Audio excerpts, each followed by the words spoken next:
méditons un instant sur la création d'Allah Tabaraka wa Ta'ala. Mon frère, ma sœur, imagine qu'un jour tu te retrouves face à un tableau magnifique. Tu t'arrêteras sûrement devant celui-ci, tu l'observeras, tu demanderas qui est-ce qui l'a dessiné. C'est sûr et certain, tu vas te dire qui est-ce qui l'a dessiné, ce magnifique tableau. Et tu t'en souviendras longtemps. S'il en est ainsi des tableaux qu'ont dessiné les êtres humains, qu'en est-il des magnifiques tableaux qu'Allah Tabaraka wa Ta'ala a créés et qu'il a disposés partout autour de nous? Pourquoi ne pas s'arrêter et méditer sur ces impressionnants tableaux qu'Allah Tabaraka wa Ta'ala a créés? Sachez mes frères et sœurs qu'à tout moment où vous observerez la création d'Allah et que vous méditerez dessus, vous vous rendrez compte qu'à chaque fois vous vous retrouvez face à une chose d'une splendeur inouïe. On se doit de méditer sur tout détail qu'Allah Tabaraka wa Ta'ala a créé. À chaque fois que le soleil se lève ou se couche, à chaque fois qu'on voit la lune, à chaque fois que la pluie tombe, à chaque fois qu'on voit les nuages, à chaque fois qu'on se retrouve face à un beau paysage tel que les montagnes, la mer, la verdure, etc. Il faut s'arrêter face à cela et méditer. Et méditer. Regardons chaque détail du corps humain. Nos mains, nos poils, nos yeux, etc. Et méditons. Chaque plante, chaque oiseau, chaque papillon, chaque feuille d'arbre. Méditons. On ne doit pas négliger cette grande adoration qui est la méditation. À chaque fois que l'on observe une invention, on peut reconnaître les qualités de son auteur à travers les détails de cette invention. Par exemple, l'inventeur de l'ordinateur était sûrement quelqu'un de très intelligent. Les constructeurs des pyramides étaient sûrement des gens forts. L'auteur d'un joli tableau est sûrement un artiste très doué, etc. Qu'en est-il du créateur de cet univers? La première chose sur laquelle on doit méditer est la création de cet univers parfait par Allah Tabaraka wa Ta'ala qui l'a créé à partir du néant. Allah Tabaraka wa Ta'ala a dit dans Sourate Al-Baqarah, et médite un petit peu sur ce verset. Allah Azza wa Jalla a dit dans Sourate Al-Baqarah, Sourate 2, verset 117, Badi'us samawati wal-ard. Badi'us samawati wal-ard, qui signifie il est le créateur des cieux et de la terre à partir du néant. À partir du néant. Allah Azza wa Jal est le seul capable de créer à partir du néant. Il dit à la chose soit et elle devient.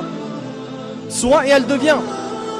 Cela signifie que les cieux et la terre sont des chefs-d'œuvre qu'Allah Tabaraka wa Ta'ala a créés. Regardez subhanallah. Médite un peu sur cet univers. Regarde un petit peu. La lune tourne autour d'elle-même et tourne autour de la terre. La terre tourne elle aussi autour d'elle-même et tourne autour du soleil avec la lune. Toutes les autres planètes tournent autour du soleil et tournent aussi autour d'elles-mêmes. Et leurs satellites eux aussi tournent autour d'eux-mêmes. Et tout ce système solaire, comprenant le soleil, la terre, la lune, les planètes, les satellites, les étoiles, etc. Tout cela appartient à notre galaxie qui est la Voie lactée. Subhanallah, c'est quoi cette perfection? C'est quoi cette perfection?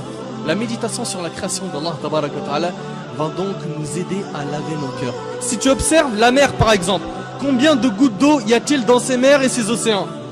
Comment cela se fait-il qu'il y a certaines mers qui ne se mélangent pas alors qu'elles se rencontrent? Comme dans le détroit de Gibraltar. Comment cela se fait-il qu'elles ne se mélangent pas? Et pourquoi l'eau salée de cette mer qui s'évapore puis qui se transforme en nuage et nous parvient n'est-elle plus salée? L'eau de la pluie. Subhanallah, ça part d'une eau salée et ensuite c'est de l'eau qui n'est plus salée. D'autre part, saviez-vous que si ces mers étaient stagnantes, elles auraient pourri? Tout cela prouve une chose, c'est qu'Allah Azza wa Jal a tout organisé à la perfection. Et puis dans la mer, regardez la variété et l'énorme nombre de créatures sous-marines. Médite un petit peu sur les poissons. Regarde, subhanallah, leur couleur. Regarde un petit peu comment ils sont, leur taille, leurs yeux, leur mode de vie. Regarde tous ces poissons, subhanallah, ils sont tous nourris. Tous ils mangent à leur faim. Médite, médite, médite sur les montagnes, le soleil, les animaux. L'essentiel est de méditer sur la création d'Allah Tabaraka wa Ta'ala.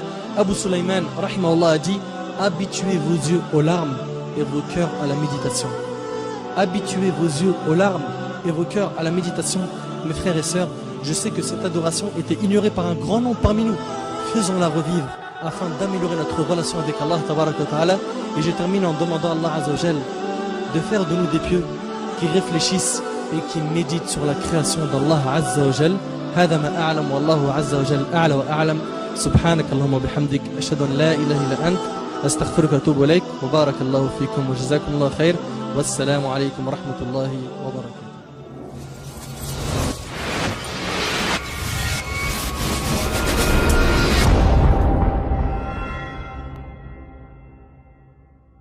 إن أعجبك الفيديو لا تنسى الإعجاب والاشتراك في القناة.